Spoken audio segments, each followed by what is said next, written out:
तो आखिरकार सीजीआई सूर्यकांत के तगड़े एक्शन से ममता बनर्जी को धोखा देने वाले बागी सांसदों की सांसदी जाने की नौबत आ गई है। दोस्तों, खबर है कि इधर बागी सांसदों को सीजीआई सूर्यकांत ने नोटिस थमाया और उधर बागी गुट में भगदड़ मच गई है। बागियों की हालत इतनी खराब दिखाई दे रही है कि ममता गुट में घर वापसी करने लगे हैं। तो बागियों को कैसे अपनी औकात पता चल गई, सदस्यता जाने के डर से कैसे भागकर ममता के पास पहुंचे हैं, बताएंगे आपको। लेकिन उससे पहले कैसे सीजीआई सूर्यकांत ने सुप्रीम कोर्ट के अंदर बागी सांसदों की हालत खराब कर दी, आप इस खबर को देखिए।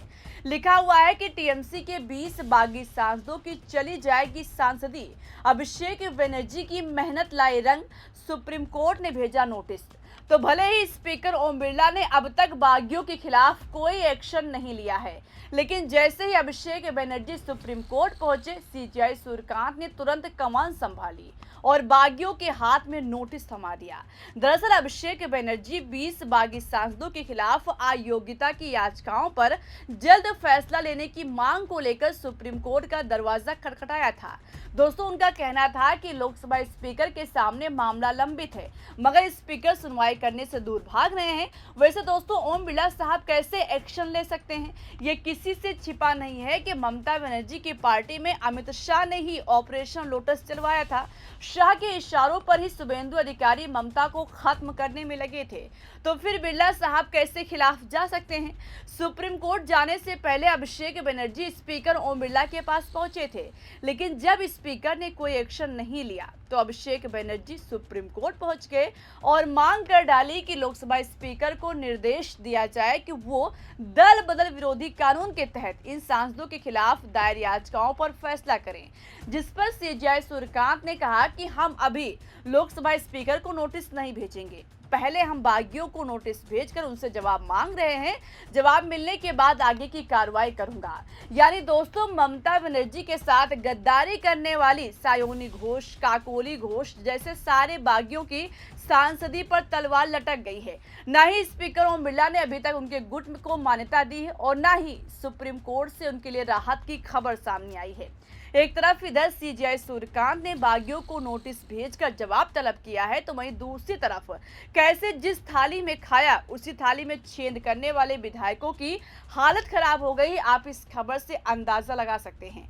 खबर में लिखा हुआ है कि क्या बंगाल में कमजोर होने लगे ऋतव्रत बनर्जी, बागी मुस्लिम विधायक का मोहभंग, ममता के खेमे में वापस लौटे। दूसरी खबर में लिखा हुआ है कि ममता बनर्जी के खेमे में वापस लौटे मुस्लिम विधायक घर वापसी के बाद बोले दीदी ही सब कुछ। मतलब जिन बागियों को कल तक ममता बनर्जी के अंदर हजारों कमियां नजर आ रही थी, इधर ममता बनर्जी की करारी हार हुई और उधर अपना असली चेहरा दिखा दिया था। चुनाव रिजल्ट आते ही ऋतव्रत बनर्जी ने ममता के 50 से ज्यादा विधायकों को अपने गुट में शामिल कर लिया था। भाजपाई स्पीकर ने तुरंत ऋतव्रत खेमे को ही विपक्ष की मान्यता दे दी, लेकिन ऋतव्रत बनर्जी जब अपना गुट 3 महीने नहीं संभाल पाए तो आगे कैसे संभाल पाएंगे, आप खुद समझ सकते हैं। खबर है कि बागी विधायकों की ऋतव्रत बनर्जी से मोह भंग होने लगा है। ऋतव्रत गुट के बागी विधायक वापस ममता के खेमे में लौटने लगे हैं। ममता का साथ छोड़ ऋतव्रत बनर्जी के खेमे में गए मुस्लिम विधायक कासिम सिद्दीकी ने फिर से दीदी के खेमे में वापसी कर ली है। दोस्तों, उनका कहना है कि धोखे से उनको ऋतव्रत गुट में शामिल कराया गया था। ऋतव्रत बनर्जी ने जबरन उनके साथ कई विधायकों को गुमराह किया था। तो ग्रुप नहीं, हमको कह गया था हम लोग सब दीदी के पास हैं। हमको तो नहीं मालूम था जे ये ऋतु बोलो तो अलग है, ये दीदी अलग। उसने कहा था हम लोग भी दीदी हैं, तुम भी, हम लोग सभी दीदी के पास हैं। तो दीदी के पास जब हम लोग सब हैं तो जो बोलेगा हम सुनेंगे, बोलिए क्या बोलना है। तो यहाँ पे साइन कीजिए, यहाँ पे साइन करना है, ये सब साइन दीदी के पास जाएगा। चलो साइन कर दिया, दीदी के पास जाएगा। तो बाद में देखा है ये तो दीदी का कुछ है ही नहीं। जब नहीं, मीटिंग में एक मरतबा हमको बुलाया था, वहाँ पे सब दीदी के साथ हम लोग कैसे रहेंगे, दीदी के साथ हम लोग बातचीत करेंगे, कैसे क्या करना है नहीं करना है। दीदी साथ रहेगा, वो भी शेख बंदोपाध्याय भी साथ रहेगा। तो आप लोग चलिए, हम लोग चले गए। तो जाके देखा है तो दीदी का नहीं है, वो तो सब कुछ है। देखिए, हम दीदी के पास थे, दीदी का पिक्चर लेके हमने आमनगा में वोट मांगा है, दीदी को पिक्चर देख के हमको वोट दिया है। दीदी के पास है, रहेंगे, और जब तक हैं जब तक दीदी के पास ही रहेंगे।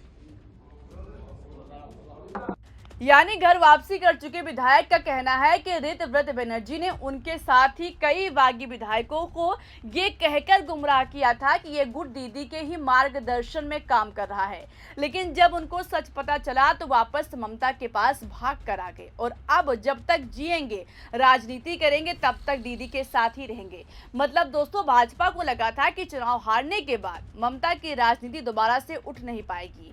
अमित शाह ममता बनर्जी को खत्म करने का सपना देख रहे थे, लेकिन उनके सारे सपनों, सारे अरमान, सारे प्लान पर पानी फिर रहा है। बागी सांसदों को लगा था कि मोदी सरकार को अपना समर्थन दे देंगे तो सत्ता की मलाई खाएंगे, लेकिन ममता के साथ गद्दारी करके अपने पैरों पर कुल्हाड़ी मार ली है। एक तरफ सुप्रीम कोर्ट में सांसदी फंस गई है, तो वहीं दूसरी तरफ बागी विधायकों को अपनी विधायकी का खतरा भी महसूस होने लगा है। शायद इसीलिए ममता के गुट में वापस लौटने लगे हैं, क्योंकि ममता बनर्जी पहले ही कह चुकी हैं कि वो इतनी आसानी से हार नहीं मानने वाली हैं। भाजपा के साथ ही बागियों से भी डटकर लड़ाई लड़ेंगी। फिलहाल जिस तरह से ममता बनर्जी फिर से मजबूत होने लगी हैं और डटकर लड़ाई लड़ रही हैं, सुप्रीम कोर्ट ने एक्शन लिया है। देखना होगा कि बागी सांसद सीजीआई सूर्यकांत के सामने क्या जवाब देते हैं और सीजीआई सूर्यकांत क्या इनकी सांसदी रद्द करने का आदेश देंगे। बागी सांसद अपनी सांसदी को कैसे बचा पाएंगे और क्या अब इसके बाद ममता बनर्जी बागी विधायकों की विधायकी रद्द कराने के लिए सुप्रीम कोर्ट का दरवाजा खटखटाएंगी। हालांकि बागी विधायकों के खिलाफ कोलकाता हाई कोर्ट पहुंच चुकी हैं। दोस्तों, इस सवाल के जवाब पर आपको क्या लगता है, अपनी राय बताइएगा। अभी के लिए इस पूरी खबर में इतना ही। वीडियो को लाइक और शेयर कीजिएगा, ज्वाइन कीजिएगा। देखते रहिए 4PM। मेरा नाम शिवानी पांडे। नमस्कार।